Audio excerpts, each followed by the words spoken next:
Hello everyone, स्वागत है आप सभी का डेली करंट अफेयर्स में। आज हम 19 अक्टूबर का करंट अफेयर देखेंगे। ठीक है, तो इसमें पहला है आयुष्मान भव अभियान। ठीक है, ये क्या है? आयुष्मान भव अभियान। तो यह स्वास्थ्य और परिवार कल्याण मंत्रालय की एक पहल है। किसकी पहल है? तो स्वास्थ्य और परिवार कल्याण मंत्रालय की एक पहल है, जिसका उद्देश्य क्या है? देश के प्रत्येक गाँव और कस्बे तक व्यापक स्वास्थ्य सेवा देखभाल सेवाओं का विस्तार करना। ठीक है, देश के प्रत्येक गांव और कस्बे तक व्यापक स्वास्थ्य देखभाल सेवाओं का विस्तार करना इसका उद्देश्य है। किसका? तो आयुष्मान भव अभियान का। इसके 3 घटक यानी 3 कंपोनेंट है इसके। पहला है आयुष्मान आपके द्वार 3.0। इसके अंतर्गत प्रधानमंत्री जन आरोग्य योजना के तहत नामांकित उन पात्र लाभार्थियों को आयुष्मान कार्ड प्रदान किए जाएंगे जिन्हें अभी तक ये कार्ड नहीं मिला है। यानी जिनको प्रधानमंत्री जन आरोग्य योजना के तहत आयुष्मान कार्ड नहीं मिला है, उनको अब प्रदान किया जाएगा। उसके बाद है आयुष्मान मेले। हेल्थ आईडी कार्ड बनाने और आयुष्मान भारत कार्ड जारी करने के लिए आयुष्मान मेले आयोजित किए जाएंगे। यानी कार्ड जारी करने के लिए मेले का आयोजन किया जाएगा। उसके बाद है आयुष्मान सभाएं। इसका उद्देश्य महत्वपूर्ण स्वास्थ्य योजनाओं और बीमारियों की स्थिति के बारे में लोगों के बीच जागरूकता बढ़ाना है। ठीक है, आयुष्मान सभाओं का उद्देश्य क्या है? लोगों के बीच जागरूकता बढ़ाना। यह एक गैर सरकारी संगठन, स्वयं सहायता समूह, पंचायती राज संस्थान, युवा समूह, प्राथमिक सहकारी समितियां, इंडियन मेडिकल एसोसिएशन और कॉरपोरेशन सामाजिक उत्तरदायित्व फंड का उपयोग करने वाली कंपनियां इस अभियान का हिस्सा बनेंगी। ठीक है, तो कौन कौन कंपनियां इस अभियान का हिस्सा बनेंगी? तो जो गैर सरकारी संगठन है, स्वयं सहायता समूह है, पंचायती राज संस्था है, युवा समूह है, प्राथमिक सहकारी समितियां, इंडियन मेडिकल एसोसिएशन और कॉरपोरेशन सामाजिक उत्तरदायित्व, इनके फंड का उपयोग करने वाली कंपनियां हैं। ठीक है, इनका हिस्सा बनेंगी। नेक्स्ट है अंतर्राष्ट्रीय जनसंख्या विज्ञान संस्था यानी international institute for population sciences IIPS। इसकी स्थापना जुलाई 1956 में हुई थी। ठीक है, अंतर्राष्ट्रीय जनसंख्या विज्ञान संस्था की स्थापना कब हुई थी? तो जुलाई 1956 में। इसकी स्थापना पर सर दोराबजी टाटा ट्रस्ट, भारत सरकार और संयुक्त राष्ट्र के संयुक्त प्रयास से की गई थी। इसकी स्थापना एक ट्रस्ट से की गई थी, भारत सरकार और संयुक्त जो राष्ट्र का प्रयास से की गई थी। ठीक है, 1970 तक इसे जनसांख्यिकी प्रशिक्षण और अनुसंधान केंद्र के रूप में भी जाना जाता था। यह स्वास्थ्य एवं परिवार कल्याण मंत्रालय का एक स्वयं स्वायत्त संगठन है। किसका है? तो स्वास्थ्य एवं परिवार कल्याण मंत्रालय को ध्यान रखना है। UGC अधिनियम 1956 के तहत 1985 में इसे डीम्ड विश्वविद्यालय घोषित किया गया था। इसे डीम्ड विश्वविद्यालय घोषित किया गया था। किसको किया गया था? तो अंतर्राष्ट्रीय जनसंख्या विज्ञान संस्था को 1985 में डीम्ड विश्वविद्यालय घोषित किया गया था। उसके बाद है संस्थान का उद्देश्य भारत और अन्य देशों के व्यक्तियों को जनसांख्यिकी और इससे संबंधित क्षेत्रों में प्रशिक्षित करना है। यानी जनसंख्या से रिलेटेड क्षेत्रों में प्रशिक्षित करना है, जैसे बच्चों के स्वास्थ्य से हो गया या कितने बच्चे रहने चाहिए। ठीक है, इससे रिलेटेड जो भी प्रशिक्षण है उनको प्रदान किया जाता है और इससे लोगों को जागरूक किया जाता है।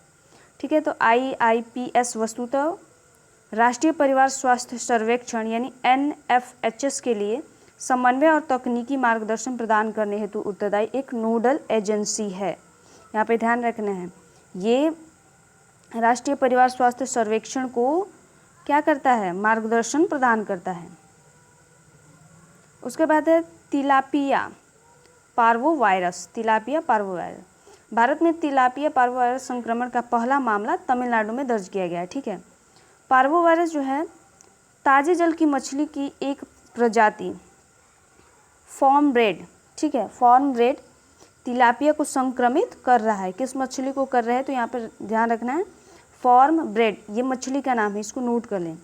संक्रमित कर रहा है, इससे बड़े पैमाने पर ये मछलियाँ मर रही हैं। ये मछलियाँ क्या हो रही है? मर रही है इस संक्रमण के कारण। तिलापिया पार्वो वायरस मछलियों को हो रहा है और मछली का नाम है फार्म ब्रेड। मोजाम्बिक तिलापिया को 1950 के दशक में भारतीय मीठे जल के निकायों में लाकर डाला गया था। ठीक है, मोजाम्बिक तिलापिया को 1950 के दशक में भारतीय मीठे जल के निकायों में लाकर डाला गया था। नेक्स्ट, तिलापिया वायरस में यह मछली पानी में कम ऑक्सीजन स्तर पर भी जीवित रह सकती है। यह मछली देश भर में आक्रामक प्रजाति बन गई है। ठीक है, यह मछली क्या है, देश भर में आक्रामक प्रजाति बन गई है। कौन सी मछली है, तो farm bred. Tilapia parvo virus single क्या है, स्ट्रेड डीएनए वायरस है। स्ट्रेडेड डीएनए वायरस है। ठीक है, भारत से पहले चीन 2019 और थाईलैंड 2021 और 21 में टीआईपीवी के मामले प्रकट हुए थे। वर्तमान में टीआईपीवी के खिलाफ कोई टीका उपलब्ध नहीं है। यहाँ पे ध्यान रखना है, इसके खिलाफ कोई अभी एंटीबायोटिक नहीं बना है, यानी कोई टीका उपलब्ध नहीं है। उसके बाद है ओलंपिक 2028 में नए खेलों को जगह मिली है। क्रिकेट को जगह में दी गई है इसमें ओलंपिक में। अंतर्राष्ट्रीय ओलंपिक समिति यानी आईओसी की मंजूरी के बाद 2028 में लॉस एंजल्स में आयोजित होने वाले ओलंपिक खेल में पाए 5 नए खेल को शामिल किया गया है। आप अंतर्राष्ट्रीय ओलंपिक समिति हमें 2-3 दिन पहले देखा था करंट अफेयर में, उसको बताने कि उसकी स्थापना कब हुई थी और उसका मुख्यालय कहाँ है। आईओसी के नियम के तहत प्रत्येक मेजबान शहर ओलंपिक में कई खेलों को सम्मिलित करने का आग्रह कर सकता है। किन शामिल किया गया है कि नहीं शामिल किया गया ओलंपिक 2006 में, तो क्रिकेट T20 को। ठीक है, क्रिकेट T20 को किया गया। क्रिकेट केवल एक बार ओलंपिक में 1900 में, ठीक है, 1900 ईस्वी में पेरिस में खेला गया था। इसमें इंग्लैंड ने फ्रांस को हराया था, एक बार खेला गया था। अन्य baseball, softball, flag football, squash और लैक्रोस हैं। ठीक है, इसके फ्लैग फुटबॉल अमेरिका फुटबॉल का एक संस्करण है जिसमें संपर्क की अनुमति नहीं होती है। ये खेलों के प्रकार है जिनको अन्य और जितने हैं क्रिकेट के बाद जिनको सम्मिलित किया गया। ठीक है, तो इनको नोट कर लें। अब है अंतर्राष्ट्रीय गरीबी उन्मूलन दिवस, international day for the eradication of poverty. इसको प्रतिवर्ष 17 अक्टूबर को अंतर्राष्ट्रीय गरीबी उन्मूलन दिवस यानी international day for the eradication of poverty के रूप में मनाया जाता है। और इस वर्ष की थीम क्या है, 2023 की थीम, तो decent work and social protection, putting dignity in practice for all. ठीक है, तो इसको नोट कर लें। कब मनाया जाता है, तो 17 अक्टूबर को। इसका उद्देश्य क्या है, तो गरीबी दूर करने के लिए किए जा रहे प्रयासों के संबंध में जागरूकता फैलाना इसका उद्देश्य है। गरीबी से पीड़ित लोगों को सम्मान करना और गरीबी को मिटाने तथा सभी प्रकार के भेदभाव का मुकाबला करने की साझा जिम्मेदारी को चिन्हित करना है। यह दिवस गरीबी में जी रहे लोगों के संघर्ष और उनकी कठिनाइयों को समझने और उन्हें दूर करने के प्रयासों का अवसर प्रदान करता है। ठीक है, अगर इसकी पृष्ठभूमि को देखें तो इस दिवस को मनाने की शुरुआत 17 अक्टूबर 1987 में की गई थी। इसी दिन 1948 में मानवाधिकार की सार्वभौमिक घोषणा हुई थी, 1948 में आज़ादी के समय। अब है विश्व खाद्य दिवस, वर्ल्ड फूड डे। हर साल 16 अक्टूबर को विश्व खाद्य दिवस मनाया जाता है। ठीक है, 16 अक्टूबर को विश्व खाद्य दिवस मनाया जाता है और इसकी थीम है इस वर्ष की, जल ही जीवन है, जल ही भोजन है, किसी को पीछे मत छोड़ो। ठीक है, थीम को याद रखना है, जल ही जीवन है, जल ही भोजन है, किसी को पीछे मत छोड़ो। विश्व खाद्य दिवस पे इसकी थीम है। ठीक है, यह दिवस वैश्विक स्तर पर भूख की समस्याओं का समाधान करने के लिए प्रतिवर्ष मनाया जाता है। यह सतत विकास लक्ष्य SDG गोल, ठीक है, यानी जीरो हंगर पर बल देता है। गौरतलब है कि विश्व खाद्य दिवस संयुक्त राष्ट्र और कृषि संगठन यानी FAO की स्थापना के उपलक्ष्य में मनाया जाता है। संयुक्त राष्ट्र खाद्य और कृषि संगठन के बारे में देख लेते हैं। यह संयुक्त राष्ट्र की एक विशेष एजेंसी है। FAO विशेष एजेंसी है जो भूख पर काबू पाने के लिए अंतर्राष्ट्रीय प्रयासों का नेतृत्व करती है। इसकी स्थापना 16 अक्टूबर 1945 को की गई थी और इसका मुख्यालय रोम, इटली में है। ठीक है, इसको नोट कर लें। 16 अक्टूबर 1945 रोम, इटली मुख्यालय इसका। इसकी सहयोगी संस्थाएं विश्व खाद्य कार्यक्रम और कृषि विकास हेतु अंतर्राष्ट्रीय कोष है। ठीक है, इसका महत्व देखिए अगर विश्व खाद्य दिवस का, तो ये वैश्विक समुदाय के रूप में सभी को अपनी कृषि खाद्य प्रणालियों को अधिक समावेशी, टिकाऊ बनाकर पीछे छूटे लोगों को आगे लाने की भूमिका निभाने के लिए प्रेरित करना है। भूख से पीड़ित लोगों और सभी के लिए स्वास्थ्य आहार सुनिश्चित करने हेतु विश्वव्यापी जागरूकता और कार्रवाइयों को बढ़ावा देना है। लोगों को कुपोषण और मोटापे के बारे में शिक्षित करने के लिए कई जागरूकता पहले भी आयोजित करना है। ठीक है, इस दिवस का उद्देश्य है या महत्व है। उसके बाद है मुकुंदरा हिल्स टाइगर रिजर्व। ठीक है, हाल ही में वन विभाग मुकुंदरा हिल्स टाइगर रिजर्व में जंगल सफारी की शुरुआत की गई है। कहाँ की गई है? मुकुंदरा हिल्स टाइगर रिजर्व जंगल सफारी की शुरुआत की गई है। मुकुंदरा हिल्स टाइगर रिजर्व के बारे में जान लेते हैं। यह राजस्थान के कोटा के पास चंबल नदी के पूर्वी तट पर स्थित एक संरक्षित क्षेत्र है। कहाँ है? राजस्थान के कोटा के पास चंबल नदी के पूर्वी तट पर अवस्थित है। नदी भी ध्यान रखना है। ठीक है, इसके बाद राजस्थान के रूप में यह राजस्थान का तीसरा टाइगर रिजर्व है। ठीक है, दो अन्य हैं, कौन कौन से?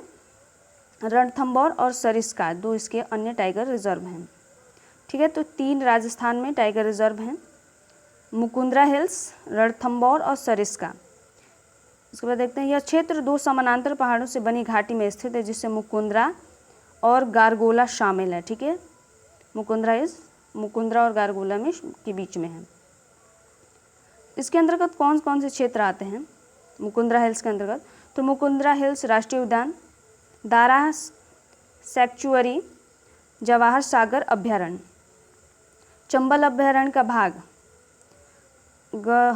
गराड़िया महादेव के जवाहर सागर बांध तक है। ठीक है, मुकुंदरा हिल्स को 1955 में वन्यजीव अभ्यारण्य और 2004 में राष्ट्रीय उद्यान यानी मुकुंदरा हिल्स दर्रा राष्ट्रीय उद्यान घोषित किया गया था। तो यहाँ पे ये दोनों डेट याद रख रहे हैं। मुकुंदरा हिल्स को वन्यजीव अभ्यारण्य 1955 में और 2004 में राष्ट्रीय उद्यान घोषित किया गया था। ठीक है, यहाँ पे कौन कौन सी वनस्पतियाँ पाई जाती हैं? तो यह टाइगर रिजर्व घने जंगलों से घिरा हुआ है। इसमें विभिन्न प्रकार के औषधीय पौधे हैं जो उपचार गुणों से युक्त हैं। यहाँ मुख्य रूप से शुष्क पर्णपाती वन पाए जाते हैं। यहाँ पे ध्यान रखना, वनस्पति क्या है? शुष्क पर्णपाती वन पाए जाते हैं। यहाँ पे कुछ जीव जंतु हुए हैं, इसमें तेंदुआ, स्लॉथ बियर, नीलगाय, चिकारा, चित्तीदार हिरण, छोटा भारतीय सीवेट, टोडी बिल्ली, शियाल, लकड़बग्घा, जंगली बिल्ली, लंगूर आदि निवास करते हैं। वहीं यहाँ पाए जाने वाले सरीसृप और भूचरों के में अजगर, चूहा, सांप, हरी की बैक और मगरमच्छ, घड़ियाल, उदबिला और कछुआ आदि सम्मिलित हैं। इससे पहले हमने उभयचर पे भी एक वीडियो मिलेगा करंट अफेयर्स में, उसको आप देख लीजिएगा। ठीक है, तो आज के लिए इतना ही। Thank you. और इसको अच्छे से नोट कर लें, नोट्स बनाते चले ताकि आगे जब क्वेश्चंस आएंगे तो आपको दिक्कत ना हो। ठीक है, सॉल्व करने में। Thank you.